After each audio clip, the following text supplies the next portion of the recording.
anak saya yang perempuan punya pacar gitu Pak, punya pacar. Mereka kuliah, terus untuk ngirit biaya kos mereka Living kohabitasi. together. Living together gitu. Saya marah, saya adukan si pacarnya ini. Karena ini delik aduan absolut, maka saya nggak boleh memisahkan. Anak saya juga harus dipidana.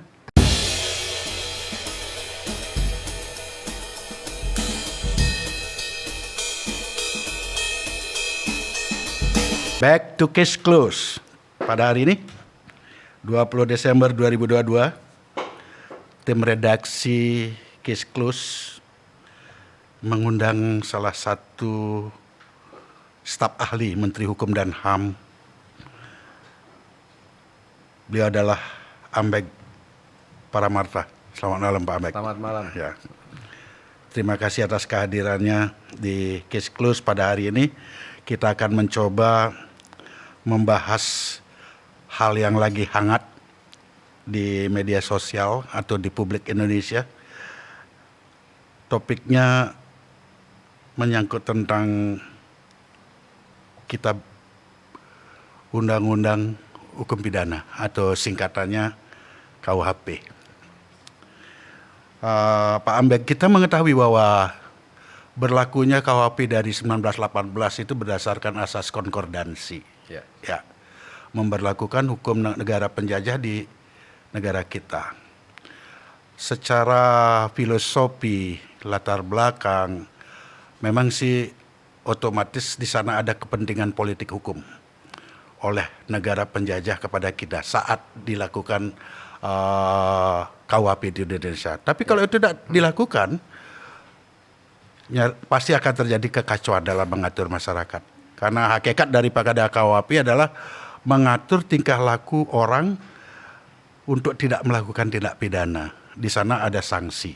Ya. Nah, kita sebagai warga negara Indonesia atau anak bangsa merupakan suatu kewajaran bila bangsa dan negara ini yang sudah merdeka selama kurang lebih 76 tahun berupaya untuk membentuk sebuah undang-undang hasil karya pemikiran anak bangsa. Secara pribadi saya sebagai warga Indonesia dan kebetulan belajar hukum sedikit sebenarnya bangga, ya, karena kalau dulu lahirnya Undang-Undang Nomor 8 Tahun 81 tentang KUHP itu disebutkan karya agung. Sebenarnya ini pun sekarang karya agung. Kalau kita melihat dari latar belakang proses pembahasan KUHP ini kurang lebih makan waktunya sampai 5 atau 6 presiden. Cukup. 7 tepatnya. 7 ya? 7 presiden. Ini rentang waktu yang panjang. Kalau kita berhitung waktu, 7 presiden ini paling tidak 35 tahun. Betul. Nah, sekarang setelah diundangkan, banyak cerita di medsos atau banyak komen dan hal-hal lain yang membicarakan soal KUHP yang menurut kami itu ada juga yang keliru untuk memberikan pemahaman kepada publik atau masyarakat. Kami dari Case Close mengundang Pak Ambek sebagai staf ahli Menteri Hukum dan HAM untuk memberikan edukasi yang positif dan benar bagi publik. Sebenarnya seperti apa sih KUHP ini ya? Dan kenapa orang begitu belum apa-apa prematur memberikan penilaian yang kalau saya lihat masih terpotong-potong. Betul. Kalau kita berbicara sebuah pasal, kita harus bicara keseluruhannya. Seorang advokat akan selalu berpikir atau praktisi hukum berpikir membicarakan pasal di sana akan berbicara soal unsur sehingga utuh pemahaman dari pasal. Nah, kalau sekarang tentang pasal ini saja belum utuh dibaca, bagaimana pemahaman di luar itu? Jangan lagi kita berbicara logika, sejarah. Karena kalau saya lihat dari proses pembentukan KUHP ini, itu mengakomodir semua produk-produk hukum Indonesia. Putusan MK, presiden yang ada. Ini nyaris sebenarnya cukup baik ya. Meskipun kalau kita berbicara sempurna sekali, tidak ada yang sempurna di dunia ini. Mungkin kalau rokok sempurna ada ya. Gitu. Nah, terbersit isu Pak, bahwa seolah-olah negara tetangga kita, Australia, akan mengeluarkan travel warning karena diundangkannya undang-undang KUHP ini. Apa pendapat Pak Ambek sebagai staf ahli ini? Pasti tahu secara ilustrasi. Harus punya daya tangkal. Seperti apa tanggapan Pak Ambek? Baik, terima kasih Pak Man. Jadi kehormatan kami diundang dalam podcast malam hari ini, yang sebetulnya cukup mendadak juga. Dan saya kira kita memang perlu memberikan penjelasan dan informasi yang benar kepada publik. Betul. Ya. Tadi sudah disampaikan, saya memberikan pengantar dulu bahwa KUHP ini, yang sekarang sudah undang-undang KUHP ini, adalah merupakan undang-undang yang sebetulnya jalannya itu cukup panjang. Betul. Publik sering bertanya, kenapa kok terburu-buru? Kenapa kesannya tergesa-gesa mengesahkan KUHP ini? Padahal kalau kita lihat sejarah panjangnya, gagasan untuk membentuk hukum pidana nasional sebetulnya itu sudah dari sejak tahun 1963. Ketika diselenggarakan seminar hukum nasional oleh LPHN, Lembaga Pembinaan Hukum Nasional yang sekarang BPHN, tempatnya Pak Kris nanti akan bertugas itu. Itu muncul gagasan, rekomendasi dari para ahli hukum pidana itu untuk segera membentuk hukum pidana nasional. Jadi tahun 63 gagasan itu sudah muncul untuk menggantikan hukum pidana warisan kolonial yang diberlakukan berdasarkan asas konkordansi. Nah, sejak tahun itulah kemudian muncul berbagai seminar, disertasi, kemudian gagasan-gagasan para ahli, dan baru pada tahun 1993 itu draft pertama kali RKUHP itu diperkenalkan kepada publik. Ya.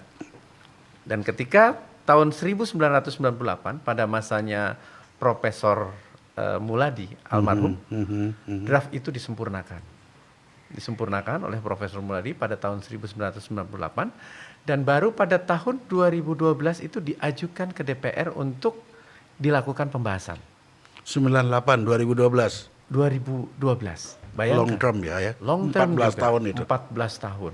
Jadi draft yang sebetulnya dibahas di tahun 2012 itu adalah draft tahun 1998. Zamannya Prof Muladi itu menjadi Menteri Kehakiman pada waktu itu. Nah, pembahasan ini kemudian terhenti sesuai dengan kabinet SBY pada waktu itu. Nah, karena di Undang-Undang 12 ini tidak ada model carry over sehingga pembahasannya terhenti. Di 2015 pada pemerintahan Presiden Jokowi diajukan kembali untuk dilakukan pembahasan. Dan pada tahun 2019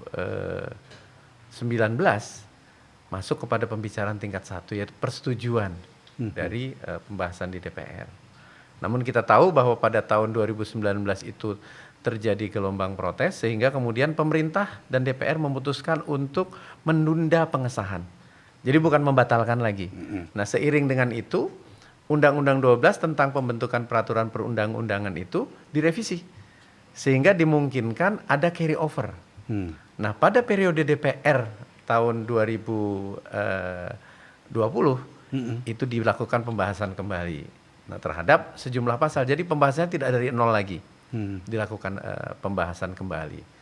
Nah, selama periode penundaan pembahasan, Presiden Jokowi memerintahkan kepada Kementerian Hukum dan HAM untuk melakukan sosialisasi secara masif.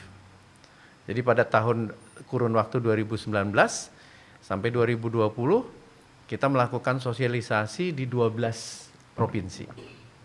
Nah, ketika di 2020 ini diajukan kembali ke DPR, Presiden memerintahkan kembali untuk dilakukan sosialisasi lagi di 11 kota. Karena Pak Man tahu sendiri bahwa ada judicial review terhadap Undang-Undang Cipta Kerja. Di Ya. situ ada persoalan terkait dengan prosedur pembahasan. Jadi MK itu merekomendasikan bahwa setiap pembentukan perundang-undangan itu harus mengikut sertakan masyarakat. Jadi ada meaningful participation. Iya. Di mana di dalam pembahasan undang-undang, masyarakat itu mempunyai hak untuk didengar, right to be heard. Ya. Kemudian ada hak untuk dipertimbangkan pendapatnya, the right to be considered gitu.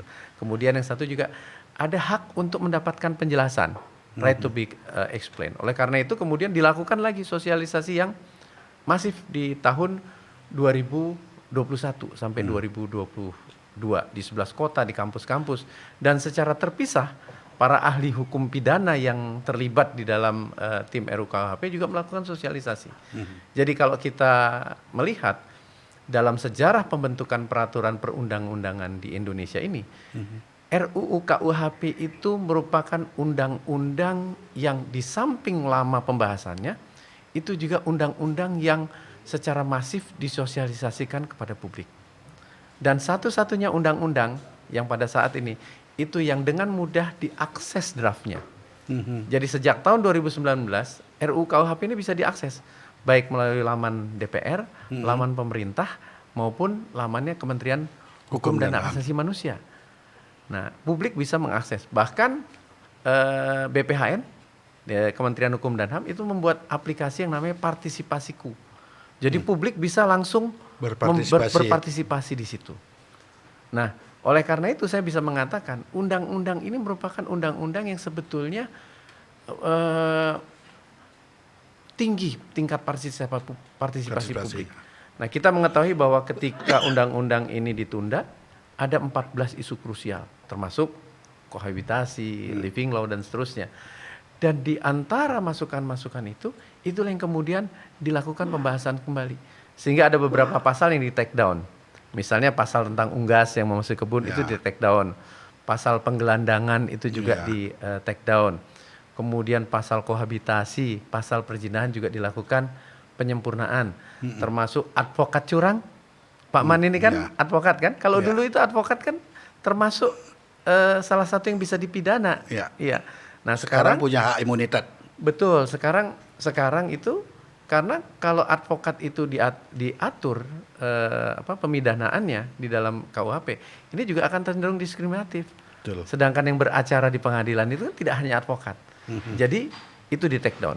Jadi masukan-masukan masyarakat untuk undang-undang KUHP ini memang betul-betul luar biasa. Dan itu menjadi masukan yang dipertimbangkan.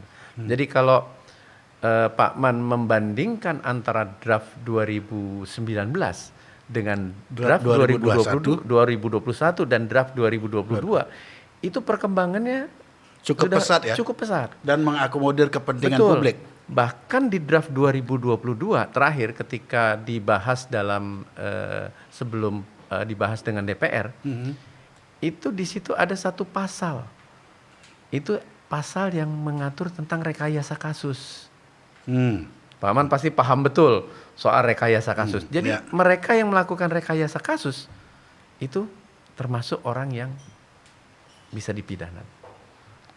Jadi artinya kalau kita melihat secara konsepsi, pasal-pasal yang diatur di RKUHP itu sebetulnya mengadopsi pendapat-pendapat dari publik. Nah, dan tentu kalau membaca KUHP, tentu tidak bisa membaca KUHP itu buku 2-nya tentang tindak pidananya. Harus secara komprehensif dibaca buku 1-nya. Karena di situ justru buku 1 itulah yang kemudian menjadi dasar dari buku 2. Kalau kita bisa mengatakan bahwa buku 1 itulah yang merupakan konstitusi hukum pidana. Begitu. Nah, terkait dengan tadi Australia tadi. Barangkali ini kan sebetulnya soal bacaan yang tidak utuh saja. Betul. Bacaan yang tidak utuh saja. Ini terkait dengan pasal-pasal perzinahan dan pasal-pasal kohabitasi yang sebetulnya sangat viral di masyarakat tetapi tidak dibaca secara utuh. Itu pun sebetulnya kalau kita bandingkan dengan draft yang lalu sudah dilakukan perubahan. kan pada dasarnya perzinahan dan kohabitasi itu kan delik aduan. Dan Absolut. delik aduan absolut lagi. Baru ada perkara, baru bisa dipidana kalau ada pengaduan dari pihak-pihak yang berkepentingan. Dan mempunyai hubungan hukum. Dan itu dilimitasi.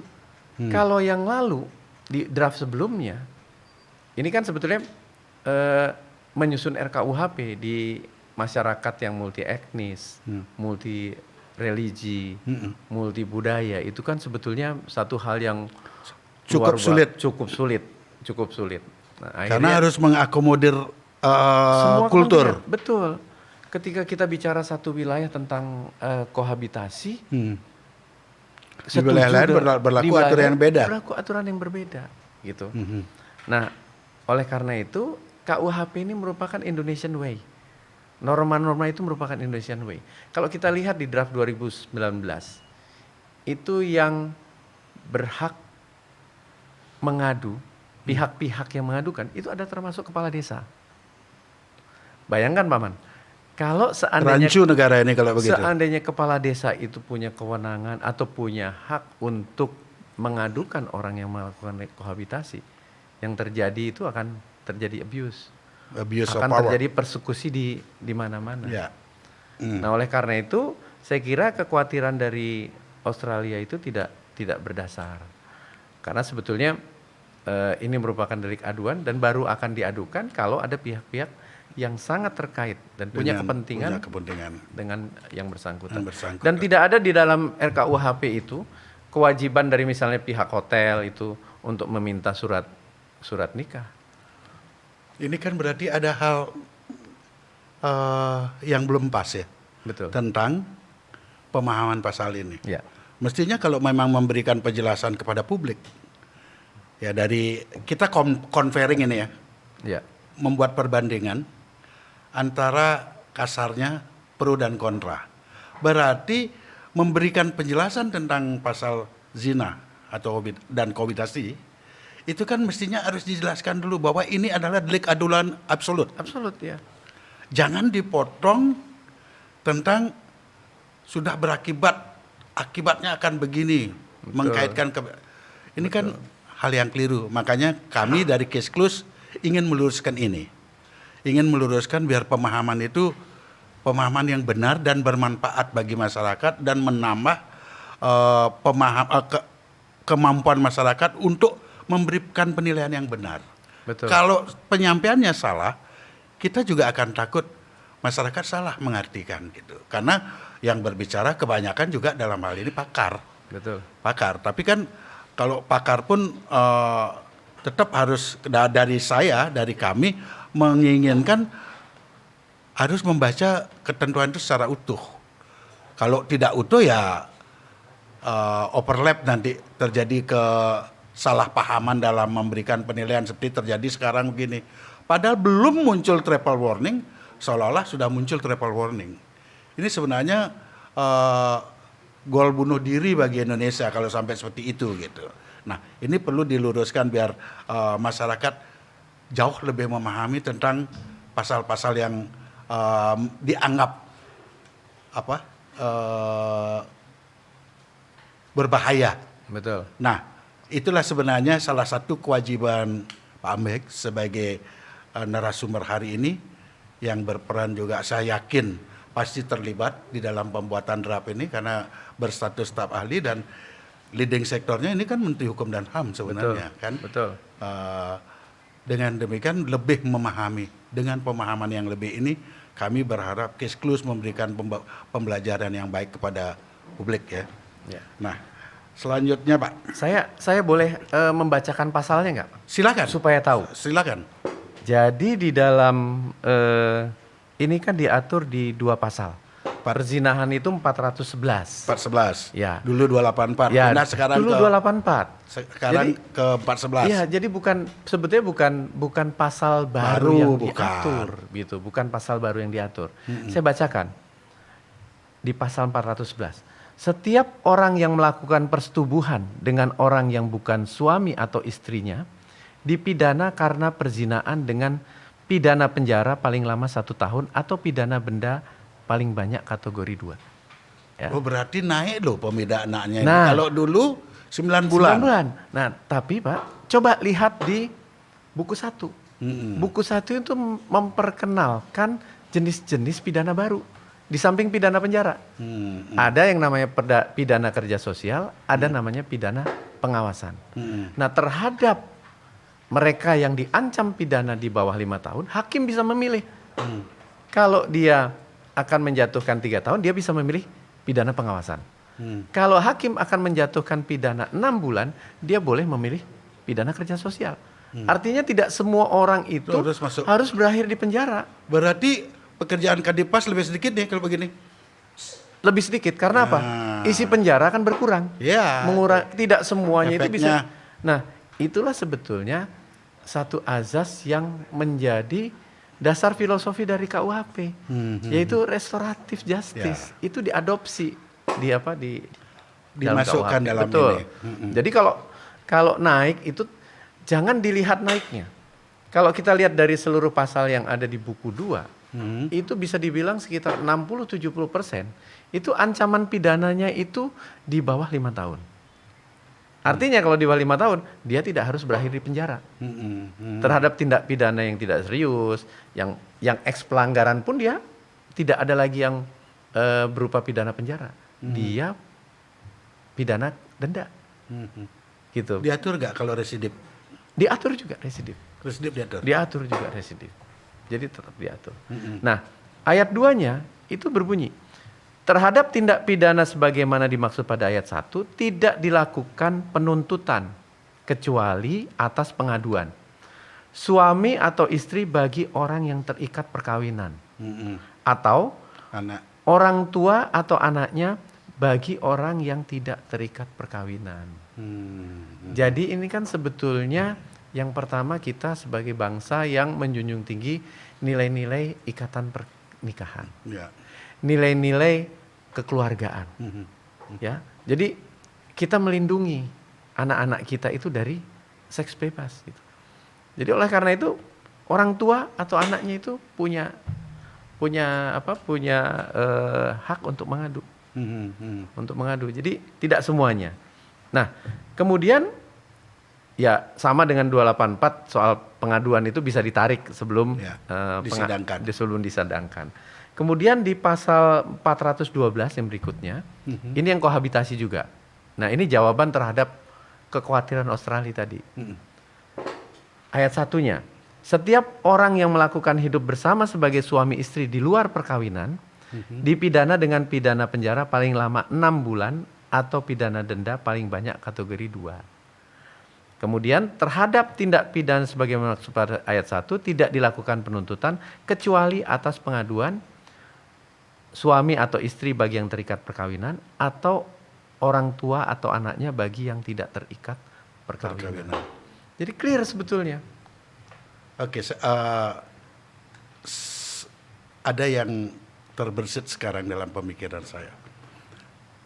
Berarti ini delik aduan absolut. Absolut, betul. Delik aduan absolut. Absolut. Di sini kan berarti pengadu tidak boleh memilih siapa yang harus diadukan. Betul. Berarti keluarga bapak itu kalau mereka mengadukan salah satu keluarganya, umpamanya yang terlibat itu tidak bisa hanya yang bukan keluarga yang disidangkan. Betul. Karena di sini kan kita menganut asas equality before the law. Betul. Kesetaraan kan. Betul.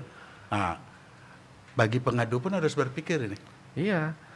Ya kalau saya jadi orang tua Pak, misalnya ya amit-amit begitu ya. Tapi anak-anak saya sudah menikah Pak, jadi saya nggak terlalu khawatir. Ya. Anak saya yang perempuan punya pacar gitu Pak, punya pacar. Mereka kuliah, terus untuk ngirit biaya kos mereka living together gitu. Saya marah, saya adukan si pacarnya ini. Karena ini delik aduan absolut, maka saya nggak boleh memisahkan. Anak saya juga harus dipidana. Nah yang jadi pertanyaan, apakah kita sebagai orang tua tega mengadukan anaknya? Jadi tidak mudah sebetulnya untuk mengadukan. Ini yang sebenarnya harus diberikan penjelasan. Ya, tidak mudah. Jangan untuk mengadukan. dibuat general, sehingga orang paham gitu loh. Ya. Pasti berpikir juga akan mengadukan, karena akan seperti menepuk air di dulang, Betul, terpercak muka sendiri kan. betul. Ah. Nah, Pak Aman tahu enggak, bahkan di dalam penjelasan, ini yang perlu juga diketahui Ya. publik. Hmm.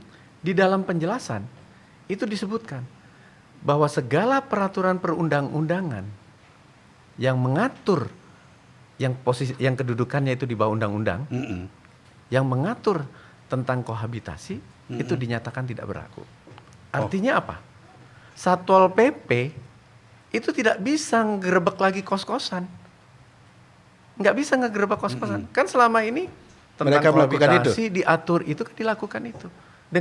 Dengan KUHP yang baru ini nggak ada lagi akan persekusi, kemudian menggerebek karena yang mempunyai hak untuk mengadukan itu adalah pihak-pihak Orang yang punya kepentingan dan orang keluarga lah kaitannya ya. gitu, Pak. Iya. Tadi menyebut buku 1 dan buku 2. Apakah buku 1 ini merupakan dasar filosofinya pemikiran terhadap pasal-pasal di buku 2 atau seperti apa? Betul. Jadi sebetulnya kalau kita lihat buku 1 ini kan ketentuan umum. Iya, ketentuan Jadi umum. ketentuan umum itu berisi tentang azas, kemudian filosofi, semua masuk di situ. MPT. Ya betul. MVT itu lain. Jadi Oh, beda. MVT itu adanya adalah memory conflicting itu ketika muncul satu pasal diperdebatkan, perdebatannya itu yang kemudian dicatat. Dicatat. Itulah memory conflicting yang terhadap dari masing-masing pasal. Jadi kalau kita bicara buku 1 itu adalah merupakan konstitusinya hukum pidana. Ya. Dia menjadi pedoman pada buku 2 maupun pada undang-undang di luar KUHP. Masih ada enggak diatur dalam, saya belum membaca sepenuhnya nih Pak Ambek. Seperti istilah tipiter, tidak pidana tertentu atau di luar KUHP. Ya, Ada nggak diakomodir ketentuan pasal itu dalam KUHP yang ya, baru? jadi tindak pidana khusus itu ada 5 tindak pidana khusus yang masih diakomodir di dalam KUHP ini, tapi yang diambil itu hanya core crime-nya saja. Nah, terhadap 5 tindak pidana khusus ini, undang-undang yang mengatur tentang itu masih berlaku. Jadi hanya diambil core crime untuk terorisme, kemudian korupsi, narkotika, pelanggaran HAM berat, itu masih diatur di dalam undang-undang tersendiri. Tindak pidana imigrasi? Tindak pidana imigrasi itu bukan tindak pidana khusus. Oh, dia bukan khusus. Itu administratif penal law. Jadi undang-undang administratif di mana di dalamnya itu memuat sanksi pidana. Gitu.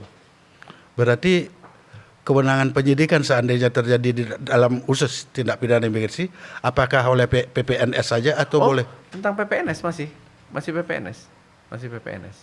Oke, berarti sebenarnya komplit sekali ya, komplit sekali.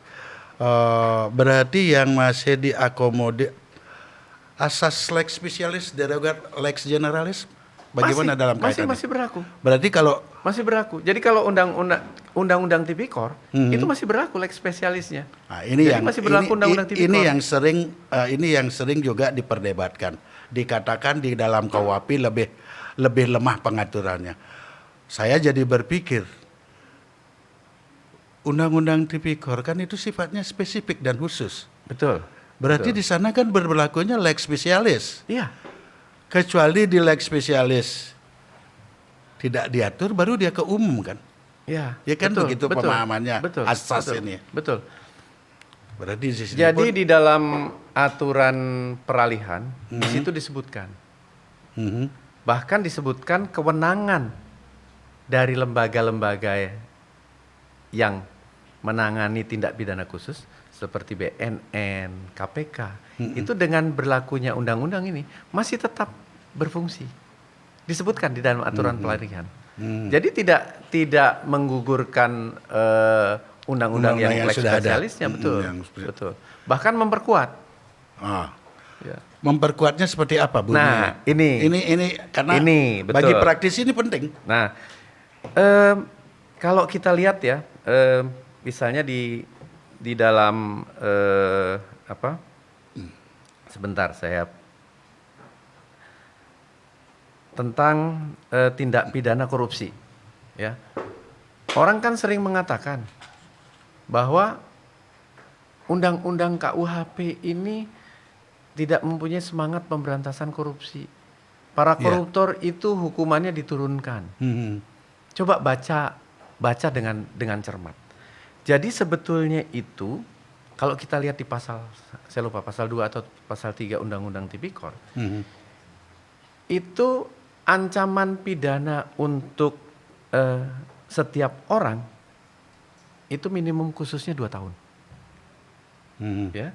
Sedangkan ancaman untuk pejabat yang melakukan tindak pidana korupsi itu minimum khususnya 1 tahun. Menurut Pak Man, masuk logika nggak untuk pejabat yang Lebih dia rendah mempunyai tuntutannya, kewenangan lebih rendah daripada dia bisa orang umum? menyalahgunakan kewenangannya atau abuse the law, Betul. misbreak panreh, kan Betul. begitu istilah teorinya. Justru di dalam dipidana lebih rendah. justru di dalam Undang-Undang KUHP untuk pejabat itu dinaikkan minimum khususnya jadi 2 tahun. Jadi bukan diturunkan. Minimum khususnya 2 tahun, Pak. Inilah yang sebenarnya kenapa kami mengundang pakar seperti Pak Ambek. Ya. Saya nggak pakar, bukan. Pak. Paling tidak begini, orang yang terlibat dalam proses. Iya. Staf ahli pasti terlibat, saya yakin itu. Iya. Lebih dulu membaca dari orang lain, pasti. Betul. Nah, artinya lebih memahami baik historicalnya, perjalanan dari sebuah proses pembentukan undang-undang semua ini, KUHP ini kan. Kan begitu pasti. Harus memberikan pemahaman yang jelas dan benar seperti tadi. Kalau orang yang, maaf kata, ingin mendiskreditkan pemerintahan, dia akan memotong kalimat itu. Betul. Ini yang sebenarnya case close tidak mau. Iya. Biar paham secara utuh, apa sih pasal itu. Isu yang muncul kemarin kan memang zina. Udah kita bahas tadi ya. Korupsi, itu banyak sekali. Selain pasal-pasal itu yang menarik, selama ini pengamatan Pak Ambek sebagai staf ahli, apa yang menjadi ini? Dan apa tangkalan yang harus dilakukan oleh Pak Ambek atau secara institusional, Kumham, kementeriannya? Gini, Pak. Memang setelah disahkannya KUHP ini, kebetulan saya ikut pembahasan undang-undang ini sebagai anggota tim itu dari 2015, Pak. Jadi 7 tahun saya ikut mengawal long enough. Sebetulnya saya kan karena latar belakangnya sama dengan Pak Kadipas itu, pegawai penjara dulu. Jadi saya masuk ke tim RUU KUHP itu sebetulnya karena saya diminta untuk mencermati pasal-pasal yang terkait dengan pidana dan pemidanaan. Karena orang penjara kan pasti hukumannya dengan kesana begitu. Tapi karena sudah kadung tercebur, setiap hari bergaul dengan para guru besar hukum pidana, akhirnya mau nggak mau ikut juga belajar di situ. Nah, saya melihat ada rentang waktu 3 tahun. Ini disahkan kan 2022, tetapi pemberlakuannya secara efektif 2025. Itu baru 2025. Ya. Mungkin kita paham betul, Friedman itu mengklasifikasi pilar dari hukum itu ada struktur hukum, ada budaya hukum, dengan ada struktur budaya substansi. Substansi hukumnya sudah selesai nih, Pak. Ya. Substansi hukum sudah selesai. Budaya hukum mesti harus kita bangun terus. Karena KUHP yang sudah berlaku dengan Undang-Undang Nomor 1 Tahun 46 berdasarkan asas konsolidasi, itu sudah puluhan tahun itu mengakar di masyarakat. Baik para praktisi, bahkan para akademisi sudah terlalu terbiasa dengan KUHP kolonial. Nah, tentu untuk merubah budaya di masyarakat ini, apalagi kita mengetahui bahwa sekarang ini kan KUHP sudah tidak lagi semata-mata menganut penjaraan, tapi dia sudah menjadi keadilan korektif, keadilan Pendidikan retributif, sebenarnya. Ya. keadilan rehabilitatif. Ya. Nah, oleh karena itu kunci sosialisasi tadi menjadi penting. Harus terus-menerus dilakukan sosialisasi. Nah, kemudian yang lainnya apa, Pak? Struktur hukum juga harus kita perbaiki. Termasuk di dalam struktur hukum itu adalah aparat penegak hukum. Ini Aparat saya penegak setuju, hukum. ini saya setuju Pak Ahmed. Harus ada diklat, harus ada sosialisasi. Betul. Dan biar tidak menjadi diplesetkan Betul. Betul. KUHP itu. Kalau bisa ini tugas kita semua, Betul. tapi lebih spesifik kementerian. Bagaimana kita merubah adagium atau sebutan KUHP itu kasih uang habis perkara biar Betul. hilang. Betul. Itu di struktur tadi. Betul. Ya. Betul. Itu tanggung jawab kita bersama karena Iya. bagaimanapun juga jangan kalimat-kalimat itu diplesetkan tapi menjadi mindset daripada masyarakat. Ini yang penting juga harus dilakukan ke depan gitu. Mbak, itu kan pemberlakuan 3 tahun itu sebetulnya usulan dari wakilnya Bali, Pak. Hmm. Pak Wayan Sudirta. Hmm. Tadinya itu kodrafnya awal, Hmm. pemerintah minta 5 tahun. Kemudian ketika pembahasan di 2019, DPR minta 2 tahun. Tetapi ketika kemarin dibahas lagi, apa mungkin 3 tahun untuk mempersiapkan semuanya? Karena kalau kita bicara, tidak hanya aparat penegak hukum. Tadi Pak Man bilang ini tanggung jawab kita semua. Tanggung jawab kita semua tuh termasuk akademisi. Iya. Justru mata kuliah hukum pidana itu akan berubah total. Iya. Jadi Iya. silabus, modul Iya. baik untuk para akademisi, untuk mahasiswa-mahasiswa kita, modul pelatihan untuk aparat penegak hukum, untuk advokat, itu semuanya juga harus dipersiapkan. Betul. Belum lagi soal sarana prasarananya juga harus kita siapkan. Jadi 3 tahun itu sebetulnya singkat, Pak. Singkat ya. Sebetulnya singkat. Sebenarnya singkat. Kembali ke hal yang tadi, Pak Ahmed, pasal-pasal yang menarik korupsi dibilang Diturunkan. terus soal living together, soal zina. Ada lagi juga yang dibuat menjadi menarik. Saya juga banyak punya teman sahabat-sahabat saya, rekan saya suka mabuk. Dan kadang minumnya udah pakai kayak keran. Nah, ini kalau itu orang sudah tipsi, mabuk tipis-tipis dikasih katanya itu tereksploitasi benar oleh pihak-pihak tertentu dalam memberikan pemahaman di medsos. Betul, betul. Seperti apa tanggapannya Pak Ambe gitu? Pasal 424 kalau nggak salah ya? Pasal 424 saya lupa pasalnya. Tetapi gini, pasal tentang memberikan minuman memabukkan kepada orang yang tidak sah, itu kan bukan hal yang baru. Ya. Di KUHP lama kan ada? Ada. Ada kan di KUHP lama? Ada. Nah, ini bukan pengaturan yang baru sehingga saya kira penegakannya juga akan berjalan seperti biasanya. Nah, pertanyaannya kepada publik. Apakah pasal-pasal ini pernah digugat? Pasal ini tidak pernah digugat di MK. Pasal ini juga tidak pernah menjadi persoalan. Gitu. Nah, kenapa baru diangkat sekarang? Sekarang gitu. Berarti ada pertanyaan di sini. What is going on gitu ya? Iya. Ada apa ini? Iya, betul. Jadi ada yang menarik dari hukum pidana ini.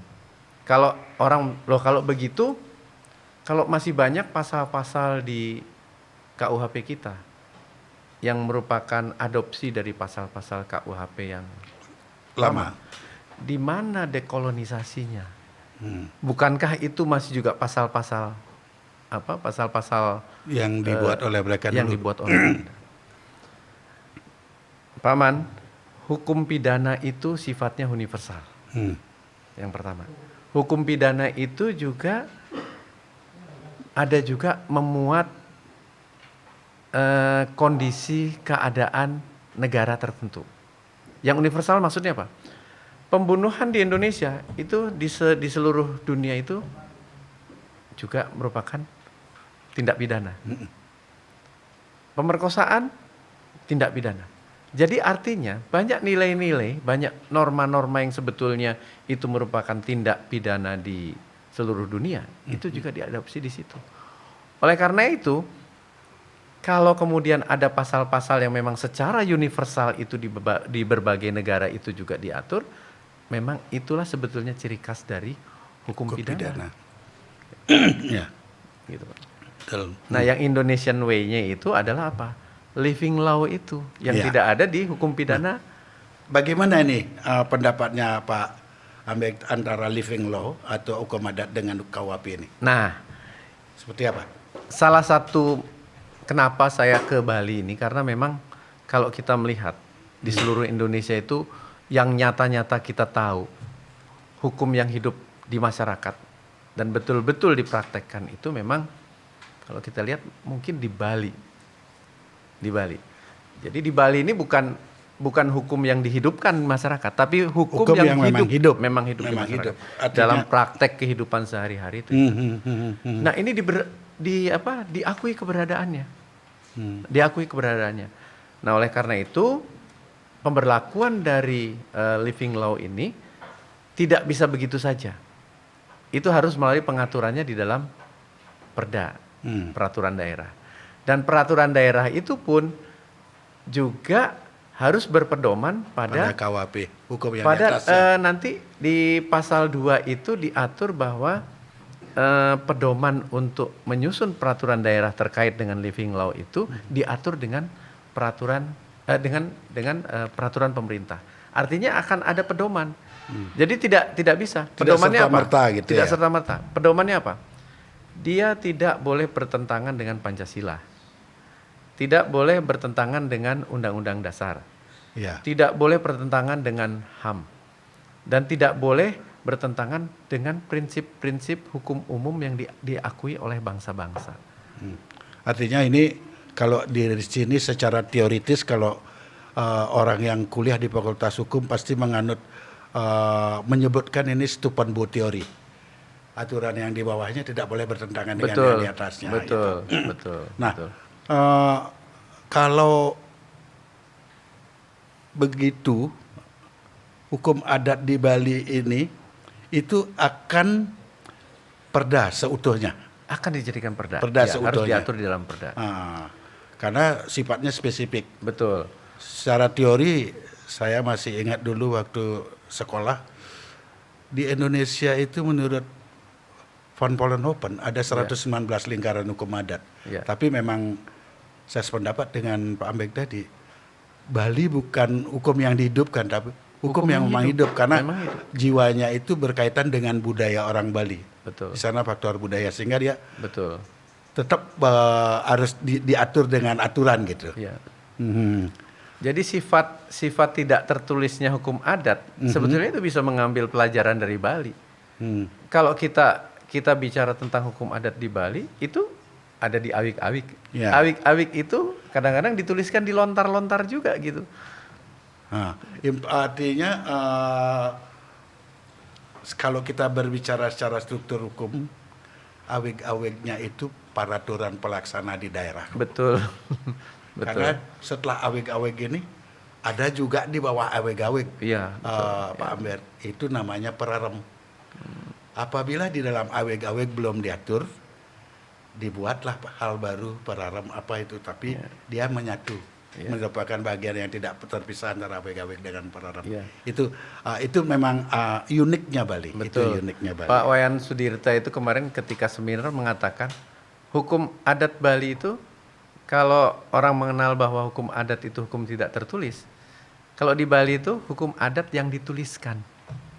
Ya. Ya, hukum adat yang dituliskan. Karena dituangkan dalam awik-awik. Betul. Yang dulunya dia hanya sebuah wacana. Iya. Ya, untuk mengatur tingkah pola. Sekarang udah tidak lagi dengan kemajuan masyarakatnya, ada pemerintahannya, sehingga adat itu dituangkan dalam bentuk tertulis. Sebenarnya kalau dulu kita berbicara nenek moyang kami, Pak Ambek, itu aturan itu banyak ditulis dalam sebuah lontar, lontar yang ada di pura. Betul, iya. yang disebut dengan Purana sebenarnya. Di dalam Purana itu mengatur tingkah laku orang sembahyang dan ada punishment. Ada daya ikat di sana, mempunyai daya imperatif dia. Betul, ya. Itu sebenarnya memang dibilang adat karena tidak diberlakukan secara keseluruhan di Bali gitu. Betul. Setiap desa mempunyai aturannya sendiri atau dengan istilah orang Bali itu desa mau bicara. Desa itu yang berbicara. Oke Pak Ambek, sebenarnya banyak sekali yang ingin Betul. kita bahas pada kesempatan ini. Mudah-mudahan yang akan datang masih ada orang-orang dari Kumham Bali Siap. untuk melanjutkan karena Ya. waktu yang mempertemukan kita dan waktu pula yang memisahkan kita karena ada pembatasannya. Ya. Semoga apa yang kita bahas Pak Ambek pada hari ini yang mungkin belum komplit di dalam kesempatan yang lain kita bisa sambung lagi Baik. untuk memberikan penjelasan yang benar. Semoga aja Pak Kadipas nanti berkenan untuk melanjutkan ini Pak Kadipas. Nah, Ya. itu Pak, ada kaitan antara undang-undang KUHP dengan undang-undangnya Pak Kadipas, Undang-Undang 22 tahun 2022. Nah itu. Ada kaitannya, Pak. Ini mungkin akan saya bahas lebih khusus Iya. di saat Kadipas nanti menjadi Iya. narasumbernya. Ini Keskus. hukum pidana, Undang-Undang 22 hukum pelaksanaan pidana. Ah, itu. Nah, itu. Semacam PP ya. Betul. Ini undang-undang. Ya Sama-sama undang-undang, tapi undang-undang. sepertinya kayak PP jadinya. Betul, tapi sebetulnya Lebih spesifik dia. lebih spesifik ya. Berarti Lex spesialisnya, spesialis ya. betul. Oke. Ya, betul. Terima kasih Pak Ambek Baik. atas kesempatannya. Semoga Terima apa kasih, yang kita Pak Wan. bahas hari ini atau malam ini berguna bagi masyarakat secara keseluruhan dan tidak menjudge sesuatu yang belum kita pahami. Betul. Terima kasih. Saya tutup dengan Rama Santi. Om Santi Santi Santi Om.